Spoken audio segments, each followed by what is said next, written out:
Hermanos, reciban todos un saludo de mi parte y de parte de mi familia también. Espero que se encuentren todos bien, que estén todos con salud, que no les esté haciendo falta nada en su casa y que, si es así, que el Señor provea para ustedes lo que les haga falta. Hoy vamos a estudiar un pasaje que lo encontramos en 1 Corintios 11, versículos del 23 al 26. Este pasaje nos narra una historia, o parte más bien, de una conversación que Jesús sostuvo con sus discípulos unas horas antes de ser entregado a los judíos, y me gustaría leerlo para ustedes. 1 Corintios 11, versículos 23 al 26. Pablo dice: porque yo recibí del Señor lo que también os transmití, que el Señor Jesús, la noche que era entregado, tomó pan, y habiendo dado gracias, lo partió y dijo: esto es mi cuerpo a favor de vosotros, continuad haciendo esto en memoria de mí. Asimismo, también la copa, después de haber cenado, diciendo: esta copa es el nuevo pacto en mi sangre. Continuad haciendo esto en memoria de mí todas las veces que la bebáis. Tan a menudo entonces como comáis este pan y bebáis la copa, continuáis proclamando la muerte del Señor hasta que venga. Este pasaje es en el momento que Jesús hizo este acto con sus discípulos. Él estaba instaurando de forma anticipada lo que se iba a concretar unas horas después, es decir, su muerte en la cruz. Es eso lo que representó ese rito. Jesús se sienta a la mesa con sus discípulos. Primero toma el pan, lo parte y se los da a comer a ellos, y les dice: este es mi cuerpo, que está siendo entregado a favor de ustedes. Luego toma una copa con vino y les dice: bébanla, esta es mi sangre, que será derramada por ustedes. Y hay algo muy importante en esa parte, porque él dice que es sangre que sella un nuevo pacto. Habla de un nuevo pacto, significa que hubo antes otro pacto, o posiblemente otros pactos, ¿no? Jesús dice un nuevo pacto, dando a entender que hay otro pacto previamente. Lo leemos en el verso 25, cuando Jesús dice: esta copa es el nuevo pacto en mi sangre. Es un nuevo pacto. Ahora bien, ¿a qué nos referimos con un nuevo pacto? ¿A qué se refirió Jesús? ¿De qué hablaba Jesús? Cuando los israelitas fueron sacados de Israel por el Señor, guiados por Moisés al desierto para llegar a la tierra prometida, Dios les dio una ley. ¿Cuál fue esa ley? Pues la ley que leemos en los primeros 5 libros de la Biblia. A partir del Éxodo, salen al desierto, cruzan el Mar Rojo y llegan al monte Sinaí. En ese monte Dios le dio a Moisés, escrito en tablas de piedra, 10 mandamientos que eran muy importantes para ellos. Eran el centro de la ley. Sin embargo, eso no fueron esos todos los mandamientos. Entre los libros del Éxodo hasta Deuteronomio hay aproximadamente más de 400 mandamientos que Dios mandó a Israel. Y antes de entrar a la tierra prometida, Dios llamó al pueblo de Israel, le dijo a Moisés que los llevara a un valle. Los puso en un valle que estaba entre 2 montañas, y allí Dios hizo que los israelitas juraran e hicieran justo eso, un pacto con Dios. Dios con los israelitas y los israelitas con Dios. ¿Y qué les dijo él? Que ahí estaba su ley, se la había dado a Moisés y ellos ya la conocían, y que esas montañas quedaban como testigo. Ellos podían escoger obedecer esa ley y vivir, o desobedecer esa ley y morir. Después de eso, todos aceptaron, dijeron que sí, juraban ante Dios obedecer su ley. Pero ¿qué pasó? Se hizo un rito también, justo después de que ellos juraron. Moisés degolló a algunos animales y roció con la sangre de esos animales a los israelitas. Eso quedaba como símbolo de lo que pasaría después de alrededor de unos 2000 años, que es cuando Jesús muere en la cruz, derrama su sangre y con eso sella un nuevo pacto. Pero ¿conocemos y entendemos nosotros verdaderamente qué significa ese nuevo pacto? Lastimosamente, aunque nosotros asistimos a una congregación a la cual denominamos protestante o evangélica, muchas veces no entendemos cuál es la diferencia entre nosotros y los católicos, porque todas las iglesias protestantes en realidad surgieron a partir de la iglesia católica. Nos separamos de ellos hace alrededor de 500 años. Pero es muy importante que nosotros entendamos cuáles son las diferencias y qué significa ese nuevo pacto, porque esa razón de ese nuevo pacto, entre otras cosas, pero ese es uno de los puntos muy importantes por los cuales Martín Lutero y otros reformadores se separaron de la Iglesia Católica. Hoy trataremos de entender un poco qué significa ese nuevo pacto y qué implica para nosotros. Entonces, en 1 Corintios 11, 23 y 26, el pasaje que leímos, nos damos cuenta de lo que Pablo está narrando ahí, una celebración anticipada de la cena del Señor. Jesucristo utilizó dos elementos como figuras: el pan en representación de su cuerpo y el vino en representación de su sangre.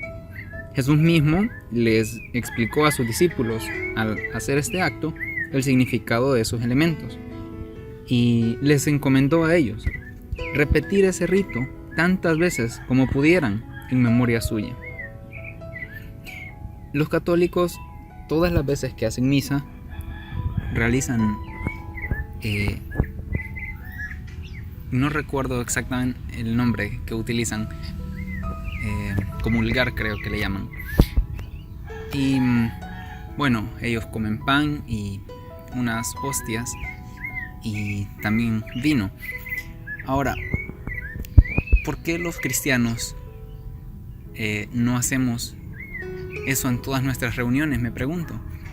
Jesús realmente les dijo a sus discípulos: hagan esto tantas veces como puedan en memoria de mí. Las palabras que Jesús usó y que están escritas en griego tienen un significado. En inglés se entendería muy bien al traducir de lo que está escrito ahí del griego al inglés. En inglés existe una palabra, o una frase mejor dicho, as often as.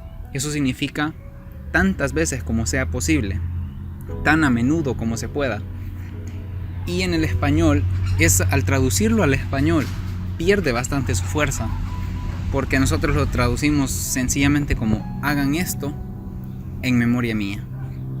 Eso es lo que nosotros podemos leer en nuestras Biblias. Y realmente Jesús les dijo a sus discípulos que recordaran eso, ese sacrificio que él hizo, lo que él estaba a punto de hacer.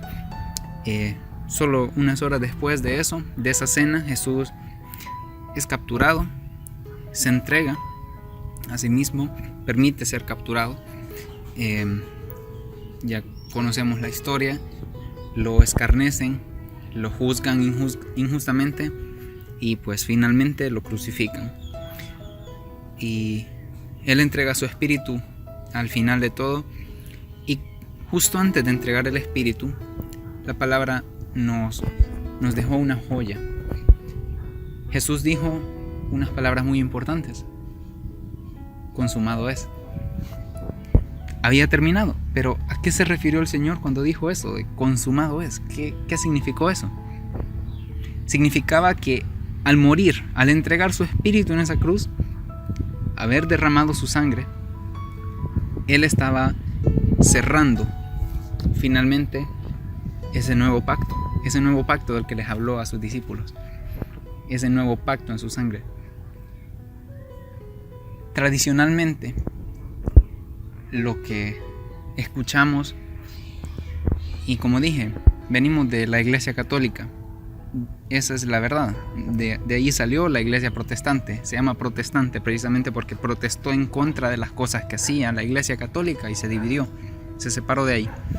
Entonces, tradicionalmente, o nuestra cultura nos hace creer que si somos buenos, que si hacemos buenas obras y nos portamos bien, entre comillas, entonces nos vamos a ir al cielo, que ganamos el cielo.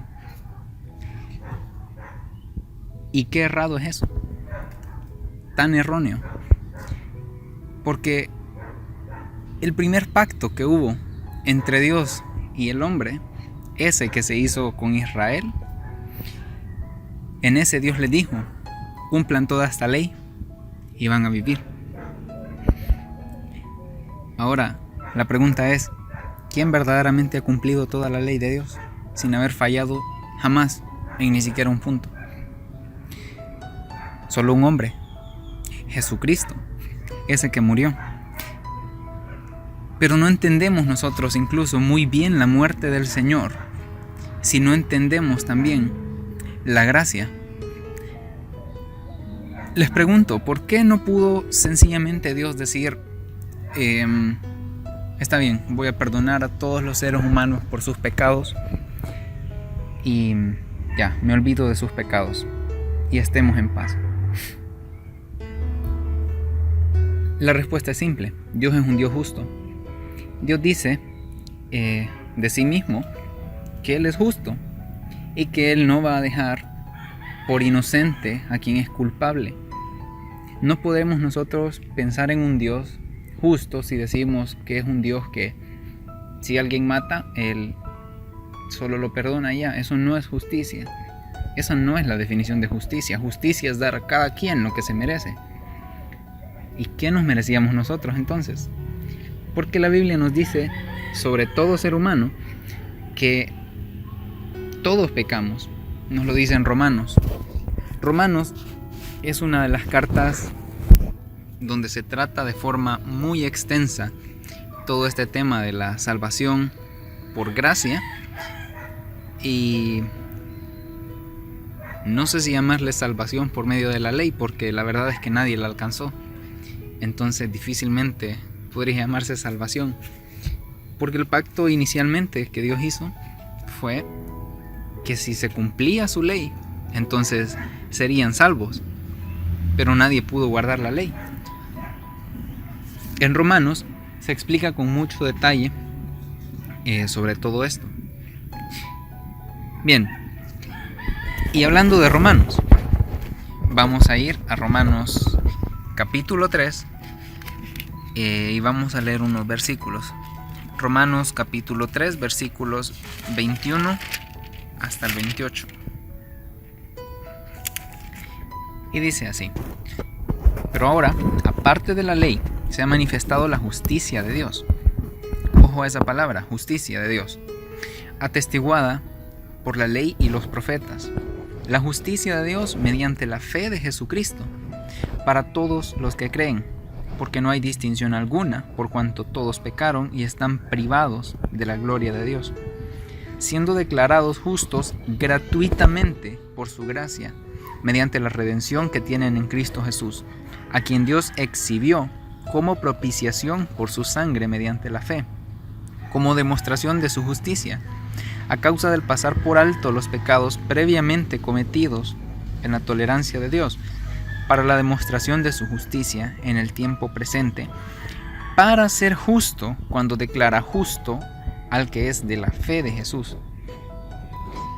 Y bien, aquí quiero hacer una pequeña pausa.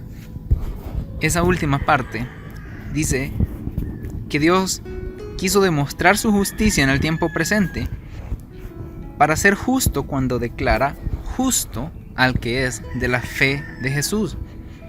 Anteriormente leímos que nos dice la Escritura que Jesús fue entregado como propiciación por nuestros pecados. Y